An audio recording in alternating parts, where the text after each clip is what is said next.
Hi everyone, welcome to my channel. இன்னைக்கு நம்ம பார்க்க போற ரெசிபி எக் பொடிமாஸ். இது ரொம்பவே ஈஸியா ஒரு 10 minutes குள்ளவே நீங்க பண்ணிடலாம். இந்த ரெசிபியை நீங்க சப்பாத்தியோட சாப்பிட்டா ரொம்ப டேஸ்டியா இருக்கும். அதுக்கு நான் ஒரு 5 முட்டையை எடுத்துக்கிறேன்.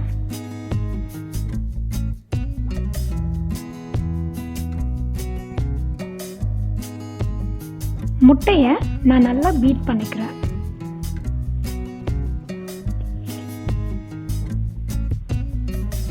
இப்போ கேஸ் ஆன் பண்ணி 3 டேபிள்ஸ்பூன் எண்ணெயை சேர்த்துக்கோங்க.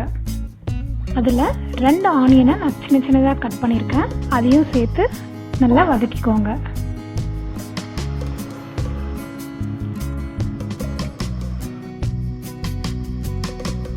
இதில் கொஞ்சமாக கறிவேப்பிலை, 4 பச்சை மிளகாய், 2 டேபிள்ஸ்பூன் இஞ்சி எல்லாத்தையும் சேர்த்து மறுபடியும் நல்லா வதக்கிக்கோங்க.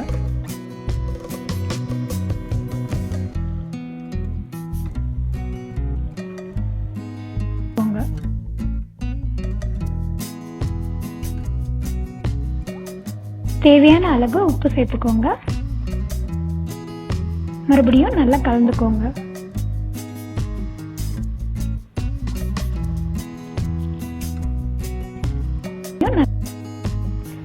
நான் இதில் ஒரு தக்காளியை சேர்த்துக்கிறேன். உங்களுக்கு வேண்டாம்னா இதை ஆப்ஷனலாக விட்டுக்கலாம்.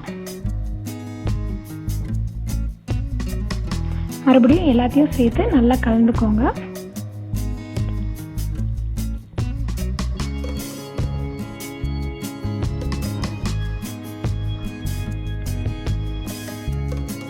ஒரு 2 நிமிஷம் மூடி வச்சு குக் பண்ணுங்க.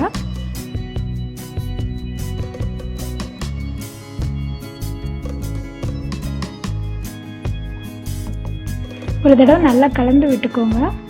இப்போ இதில் 1/4 டேபிள்ஸ்பூன் மஞ்சள் தூள், 1/2 டேபிள்ஸ்பூன் மிளகாய் தூள், 1/2 டேபிள்ஸ்பூன் கரம் மசாலா எல்லாத்தையும் சேர்த்து மறுபடியும் நல்லா கலந்து விட்டுக்கோங்க.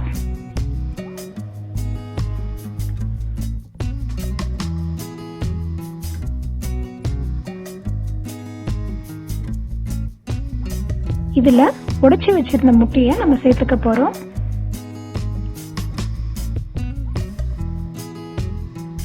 நிதானமாக கலந்து விட்டுக்கோங்க. நீங்கள் கொஞ்ச நேரம் கலந்து விட்டுட்டே இருந்தீங்கன்னா எக் பொடிமாஸ் வந்து ஒன்றுக்கு ஒன்று ஒட்டாமல் கொஞ்சம் பளபளன்னு இருக்கும்.